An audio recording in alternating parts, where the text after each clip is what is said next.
de nós mesmos, espíritos encarnados, perambulando por esse planeta, procurando a nossa evolução, a nossa perfeição espiritual. O planeta em que vivemos, segundo estudos, dista de 4 bilhões e 500 milhões de anos. Alguns estudos nos colocam de 4 bilhões e 600 milhões. Era em nebulosa, é uma bola de fogo volitando no universo, no espaço, foi ganhando corpo, se transformou num planeta. Consta no livro A Caminho da Luz que a essa época um espírito que já tinha atingido a esfera crística recebeu a incumbência do Pai Celestial, do Criador do Universo, para coordenar a evolução do nosso planeta. Também, para nós, conhecido como Jesus, com seus engenheiros siderais, e espalham naquele planeta já em condição de receber as mônadas, o princípio da vida. Isto aproximadamente há de 6 a 8 milhões de anos. Então nós faremos aqui uma conjectura. O planeta em nebulosa, da sua origem, dista de 4 bilhões e 600 milhões de anos. E só adquire condição dos primeiros sinais de vida há entre 6 e 8 milhões de anos, que são chamados os hominídeos. Eu saltei uma época, e depois eu falarei dele, ou dela, que são os chamados pré-históricos. E dos hominídeos, entre 6 e 8 milhões de anos, nós marchamos na evolução até 4 milhões e 200 mil anos, já chamado pela ciência dos Australopithecus. Aqueles seres já querendo desligar as mãos dianteiras do chão, procurando erguer a cabeça. 4 milhões e 200 mil anos. Ali pelo 3 milhões e 800 mil anos, aqueles já se transformam nos chamados Homo habilis. Do Homo habilis até 800 mil anos, tudo números aproximados. Então nós encontramos o Homo erectus. Nesse processo de evolução, há 350 mil anos, nós vamos encontrar o homem de Neandertal. De 350 mil anos a 36 mil anos, o Homo sapiens, que evolui para o Homo sapiens sapiens, que somos nós que nos reunimos nesta noite. Essas datas é para a gente analisar o processo evolutivo. No item 23 do Livro dos Espíritos, Allan Kardec pergunta: o que é o espírito? Grafando a palavra espírito com E minúsculo. E os espíritos respondem: é o princípio inteligente do universo. Esse princípio inteligente está desprovido de inteligência, de conhecimento do bem e do mal. E ele se inicia nesse processo de evolução. Há aqueles que dizem, atribuindo a Leon Denis a frase: o espírito dormita no mineral, sonha no vegetal, se agita no animal e desperta no homem. E muitos espíritas aceitam esse conceito como real. Mas se nós consultarmos o 585 do Livro dos Espíritos, na pergunta de Allan Kardec, apresentando uma proposta dos reinos, os 3 reinos, os espíritos respondem: o reino mineral, ele tem tão somente a força mecânica. Nós poderíamos dizer a presença dos átomos. Na planta, ele ostenta essa força mecânica e já tem o fluido vital. Nos animais, a força mecânica, o fluido vital e este ser que é, na verdade, o princípio inteligente. Já tem instinto. Então, os animais agem por instinto, numa proposta evolutiva, até a sua emancipação, se inaugurando como espírito, de acordo com a resposta dada a Allan Kardec, a pergunta de Allan Kardec,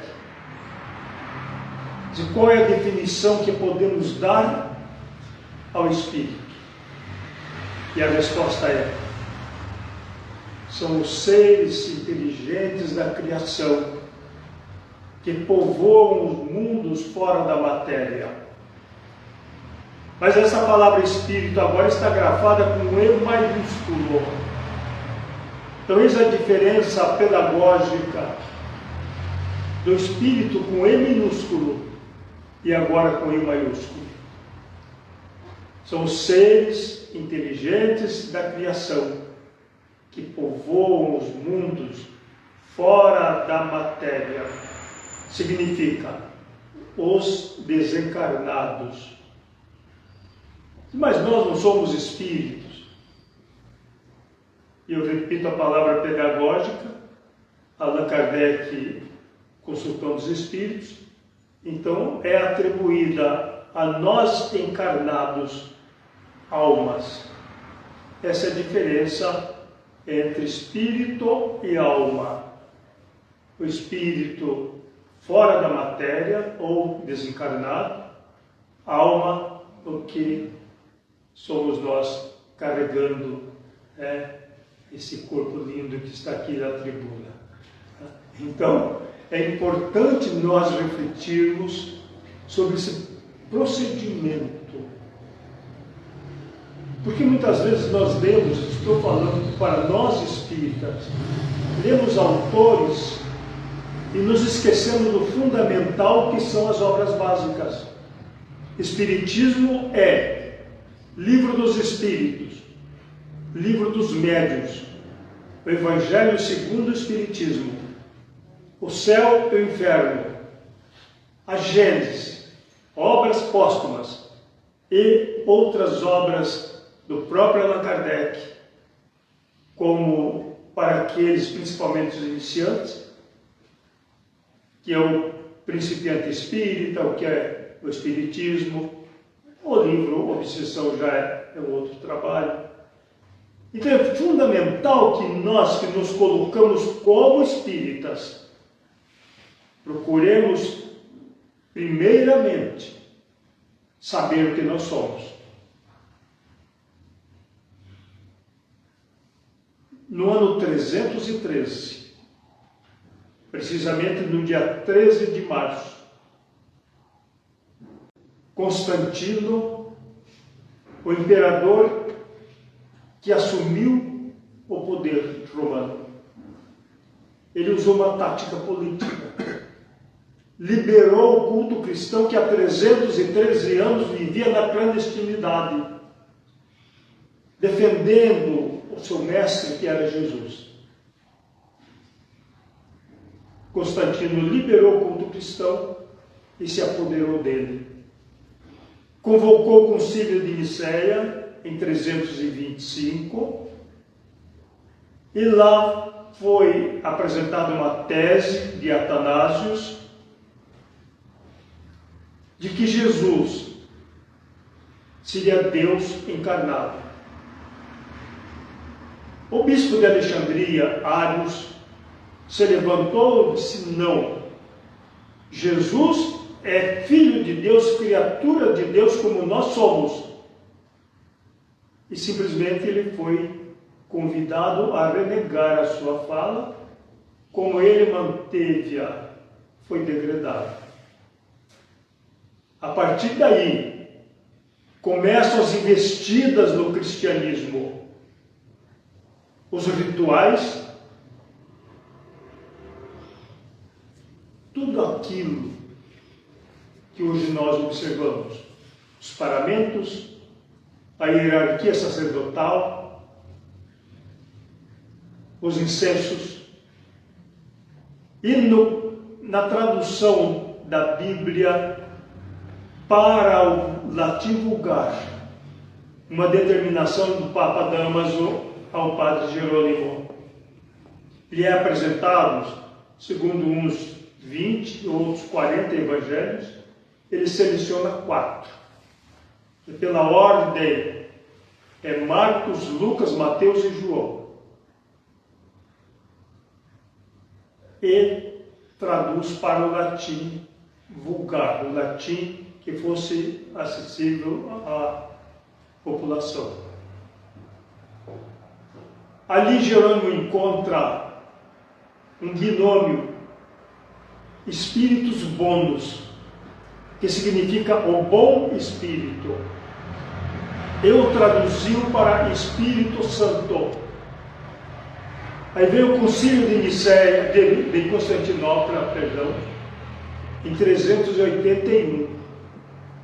E lá, além daquilo que já era colocado, Jesus, Deus encarnado, os rituais, a hierarquia sacerdotal que era da Igreja Romana e continua, foi acrescentado mais um Deus, que é o Espírito Santo. E aí se constitui então a Santíssima Trindade. Ou seja, a volta ao politeísmo. No século IX, mais uma santidade, que é a consagração de Maria como Santíssima. Então, na verdade, deixa de ser Trindade, porque são 4. Mas isso tudo para a gente dar uma analisada naquilo que nós hoje estamos vivendo, nesse processo de evolução. Onde nós iremos chegar e o destino de cada um de nós que aqui estamos é a perfeição. Eu era questionado hoje por um amigo sobre o ser de perfeitos. Quando Jesus coloca ser de perfeitos como perfeito, é o Pai Celestial. Diz, mas não podemos ser perfeitos como Deus? Eu falei, não.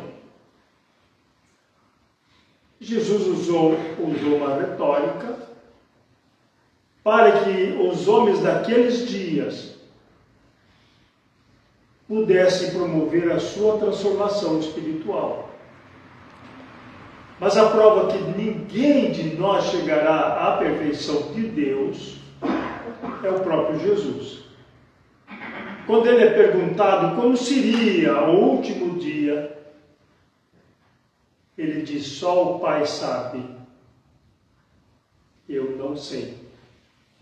Se ele não sabia, não tinha a perfeição de Deus. Ele ele orava para Deus. Eu não poderia chegar aqui, o presidente do centro, e assim, eu sou o maior, eu sou Deus. Aí ele ora para ele mesmo. Não tem cabimento. Eu estou usando uma linguagem bem simples, talvez, para a gente entender. Não tem cabimento. Jesus orava. Jesus se dirigia ao Pai. Quando os fariseus querem apedrejá-lo, ele pergunta: por que quereis me apedrejar? Pelas obras que eu faço? E diz: não, pelo que dizes. Tu dizes que é filho de Deus. E ele então diz àquela gente: não tendes lido? Sois deuses? Esse sois deuses está lá no Salmo 82, no Antigo Testamento, que os juízes da época, eles se reuniam em assembleia e eram chamados deuses. Jesus questiona isso. Isso está em João 10. Mas em João 14, ele faz a seguinte colocação: crede em Deus, crede também em mim, e fareis as obras que eu faço, e outras maiores fareis. Crede em Deus, crede também em mim. Está separando. Então, por essa razão é que esse processo evolutivo é um processo de cada um de nós. De repente diz assim: eu conheço tudo do Espiritismo. Aí alguém bate-lhe a porta para pedir um prato de comida. Ele está almoçando. Ele olha no seu prato, é o único que tem. A panela já está vazia. Ele diz: diga que não tem mais comida. Mas o seu prato está cheio. Ele entende tudo do Espiritismo. E esquece do fora da caridade e não a salvação. De repente, meio prato de comida satisfaz aquele que está faminto. Aí nós poderíamos dizer: mas isto é caridade? Sim, é caridade. Entretanto, qual foi o gesto? Eu recebi esse irmão com amor, ou eu dei o prato para me livrar dele? Ah, mas eu conheço tudo do Espiritismo. Só que ainda não aprendi. Então a proposta desta noite é da nossa evolução, palmo a palmo. Quando eu falei dos animais, dos primeiros seres viventes, eu disse, falaria dos pré-históricos. Eles viveram há 300 milhões de anos. Ainda existem os seus descendentes. Nós pegamos um crocodilo, vários animais. E se nós ampliarmos, nós vamos chegar aos dinossauros. Mas por que eles foram extintos, em tese? Porque é um processo de evolução. Eles estavam preparando o terreno para que no momento aprazado pudesse vir a este planeta. Já as encarnações no exercício da inteligência, raciocinando, vivendo em sociedade. É um caminho longo, eu repito. De 35 mil anos, quando aparecem os primeiros Homo sapiens, ainda numa convivência com o homem de Neandertal, que até os homens de Neandertal, o cidadão morria e era exposto, poderia ser ao céu aberto. Eles já começam esse ritual do sepultamento dos mortos. Nos 35 mil anos, eles estão praticamente desaparecidos. E evoluídos para Homo sapiens. Há 10 mil anos começa a organização social, a chamada civilização. A construção de celeiros, domesticando animais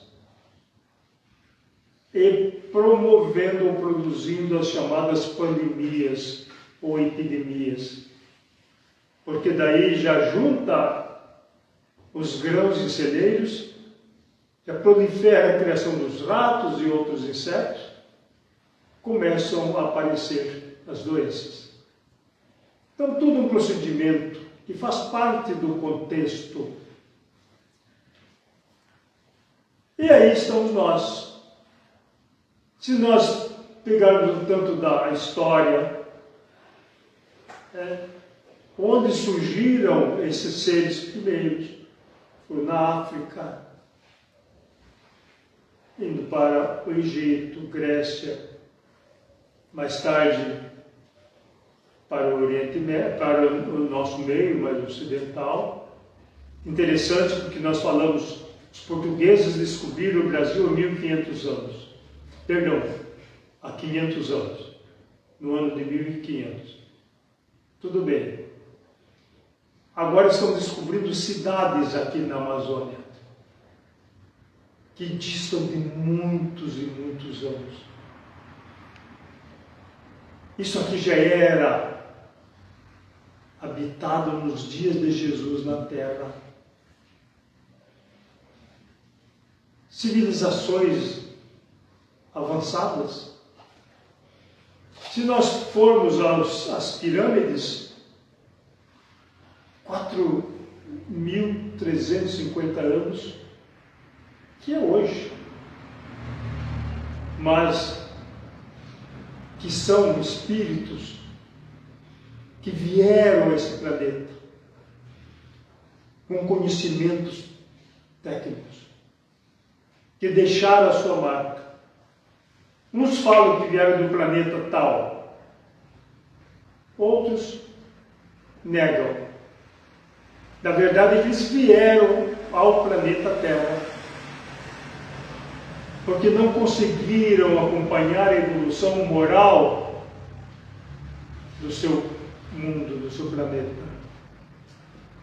Vieram a desenvolver aqui aqueles que eram os primitivos, iniciando então para nós o momento de expiações e provas, trazendo conhecimento, fazendo com que as pessoas fossem avançando. Depois a miscigenação desses povos. Tudo de acordo com um projeto divino, até que nós pudéssemos hoje estar aqui reunidos, falando de futuro, num projeto de autoiluminação. Estamos engajados numa doutrina que se chama Espiritismo, que é filosófica, científica, com consequência moral. No item 625, Allan Kardec pergunta aos espíritos da codificação: qual o ser mais perfeito? que Deus enviou ao mundo para servir de guia e modelo ao homem? A resposta é a mais sucinta: Jesus. É interessante porque 624 questões colocadas por Kardec, ele não tinha feito esta pergunta. E a resposta é Jesus. Então isso consolida o seu trabalho, como a busca do conhecimento, as ideias lançadas, as pesquisas e agora a moral. Muito poucas vezes Allan Kardec falou de religião. Mas se perguntarmos para nós lá na rua, eu creio que todos que estão nesta sala responderiam à seguinte pergunta: qual é a sua religião? Eu sou espírita. Eu quero crer que todos que estão nessa sala responderiam desta forma. Aí alguém poderia perguntar: me fala um pouquinho de espiritismo. Dizia: eu não sei. Então, com todo respeito, é um frequentador de centro, mas não é espírita. Ser espírita não significa que seja melhor. Ser espírita significa que eu sei o que eu sou. E para eu saber o que eu sou, tenho que conhecer. Eu visitei a biblioteca, vi as obras básicas. Nós espíritas haveremos de ter na nossa casa as obras básicas. De repente alguém sabe que somos e vai à nossa casa fazer uma pergunta. E nós podemos mostrar pelos livros o que nós aprendemos. E repito, não significa que sejamos mais importantes, mas significa que sejamos mais esclarecidos. Este é o projeto. Ah, mas eu frequento o centro. Tudo bem. É ótimo frequentar o centro. A gente encontra amigos, nos abraçamos, trocamos energias, escutamos palestras. E aí nós lembramos de Jesus, quando primeiro ele estava ali numa reunião, alguém chega e diz: olha, sua mãe e seus irmãos estão lá fora te buscando. A mãe de Jesus e os irmãos achavam que ele era lunático, então foram buscá-lo. Ele olha para aquela gente e diz assim: quem é minha mãe e quem são meus irmãos?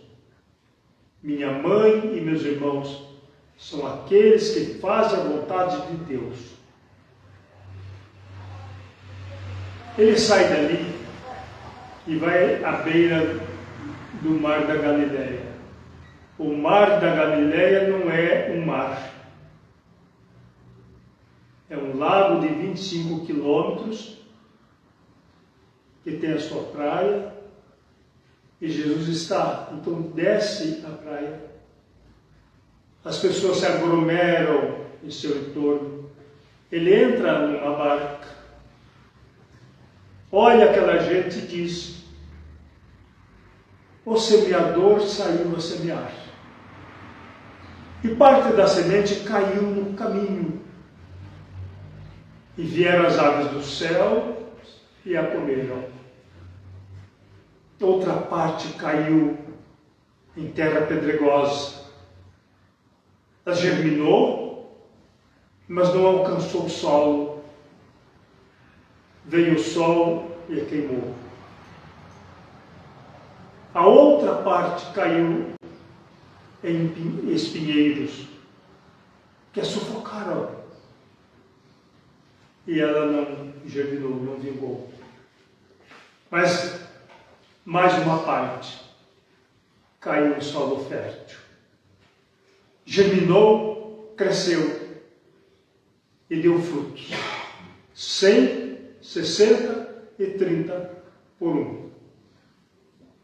Ele falou esta parábola e depois a parte dos seus discípulos questionaram: mestre, nos fala daquela parábola. Ele diz: a semente caída no caminho são aqueles que ouvem a palavra e acham bonita, mas só acham bonita. Vêm os espíritos inferiores e a levam. O que cai em terra pedregosa são pessoas que também gostaram, acharam bonita a mensagem, até gostaria de fazer, mas as suas raízes não alcançam o solo fértil. São os afazeres da vida, os mais preocupados com o seu trabalho, o seu sucesso material. Aqui caem espinheiros, aqueles que estão ainda presos à ganância, ao egoísmo, à vaidade, ao orgulho, à inveja, que a semente não alcança, não consegue se libertar. E a última parte é que cai em solo fértil. Diríamos nessa noite, aquela que adentra o nosso coração e produz. Mas nem todos produzem da mesma forma, do mesmo tanto. Uns estão um pouco mais à frente e outros estão iniciando, produzindo 30 por 100, né? Ou por 1, como queiramos. Aí nos diz: pai, mas é só isso ser espírita? Certa feita, fui participar de um culto ecumênico e na véspera o padre me telefonou: seu Laureano, nós vamos fazer um culto ecumênico, vamos reunir para discutirmos? Vamos, padre. Falei: o senhor convida o pastor, que éramos em 3. Marcamos o encontro. No dia seguinte, eu cheguei primeiro no lugar marcado. De repente, chegou o cidadão com a camiseta, com um letreiro na frente, deduzi: deve ser o padre.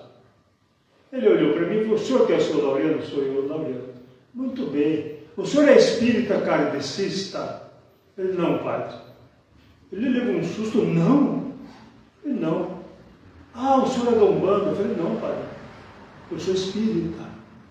Sim, mas kardecista? Eu falei: padre, Allan Kardec se tornou espírita, logo o espiritismo não pode ser kardecista. Ele falou: o senhor me fala um pouco do espiritismo? Eu falo. Aproveitei. Falei uns 10 a 15 minutos para ele. Terminou, ele falou assim: como é bom conversar, a gente aprende. Eu aprendi com o padre a humildade. Então a gente aprende quando conversa. Então, nós espíritas somos só espíritas. Bom, mas não somos cristãos? Sim, cristãos espíritas. Não somos espíritas cristãos.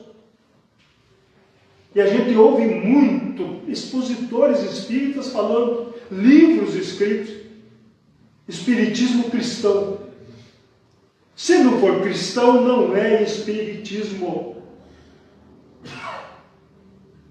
Ah, mas o que isso muda? Muda da compreensão. A doutrina recomenda estudo. Estudarmos para conhecer. Depois, para fazer. Porque o conhecimento é menos importante do que o fazimento.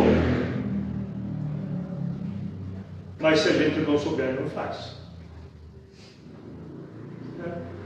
De repente, vem o Espírito, se comunica, fala, tal, e a gente contra-argumenta. Ele olha para nós e diz: você não faz nada do que se fala. Certa feita eu estava fazendo esse diálogo, e o Espírito se comunicava, se fala bonitinho, mas você não faz 30% do que você fala. Eu tive que concordar com ele, é verdade. Mas quanto você já faz? Nós estamos tentando. Vamos tentar também? Então, aqueles que fazem doutrinação segundo Herculano Pires ou dialogação segundo outros autores, precisamos estar atentos a esses questionamentos. Os espíritos estão onde nós estamos, ouvem o que nós falamos e, de repente, eles nos questionam e muitas vezes ficamos sem respostas. Isso tudo é para nós irmos entender. Sem sincretismo religioso, respeitemos as religiões, mas respeitar não é sinônimo de adotar.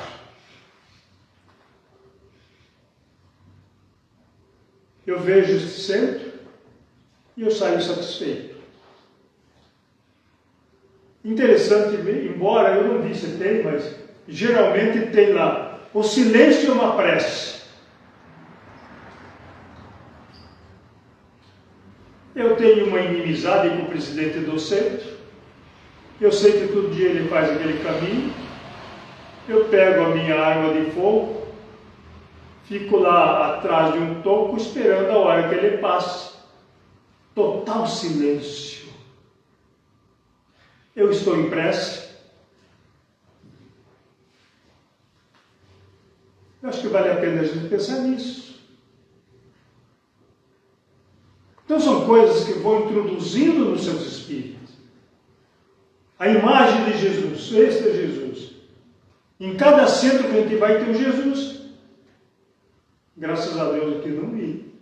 Tem aí? Tá? Então, visite outro centro onde tem para ver se é igual. Mas então, onde está Jesus? Aqui dentro. Porque Jesus, segundo as projeções feitas, fisicamente era feio.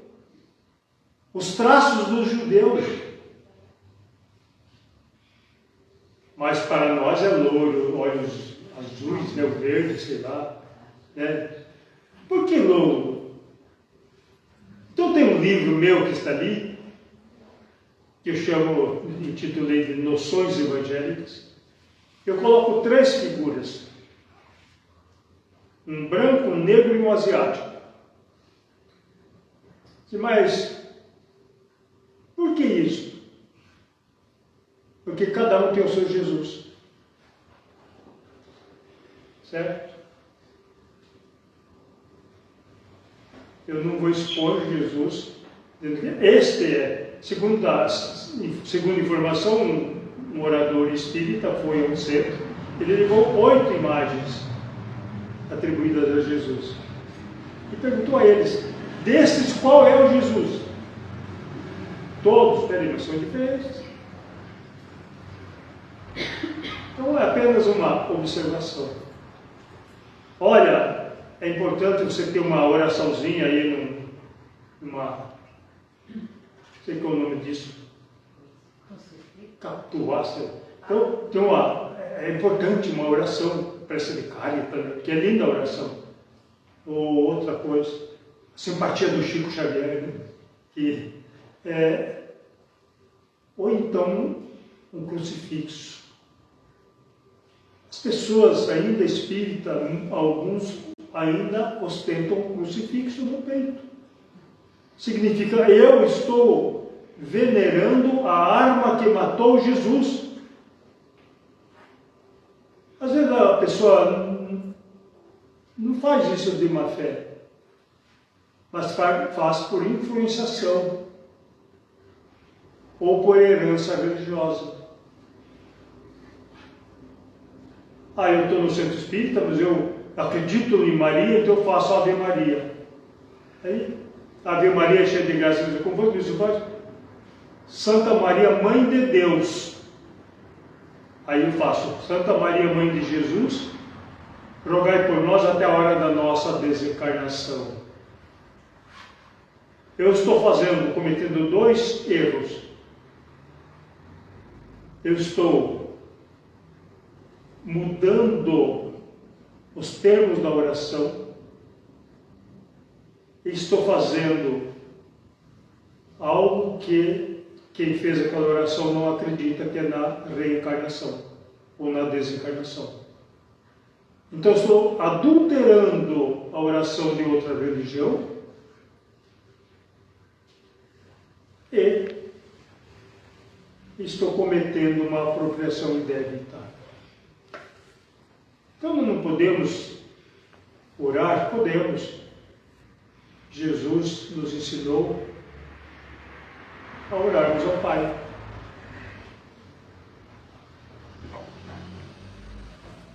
É possível fazer isso? É permitido no centro espírita? Claro que é. Desde que nós oremos, não rezemos o Pai Nosso. Há uma diferença. Fazer o Pai Nosso está no céu, olhando, nosso, isso não é oração. Jesus fala que orar é entrar para o nosso íntimo, fechar as portas do nosso aposento. Não é a porta da casa, o íntimo. E em secreto, orarmos ao Pai. É a proposta da oração. Então, queridas irmãs e irmãos, eu não perguntei até que hora eu podia ir. Como na nossa casa nós observamos até as 8:45, eu estou neste momento agradecendo a oportunidade. Eu falei dos pré-históricos, a Bíblia não fala de pré-históricos, mas só para te lembrar um pouquinho. Agradeço a oportunidade e que Deus nos abençoe.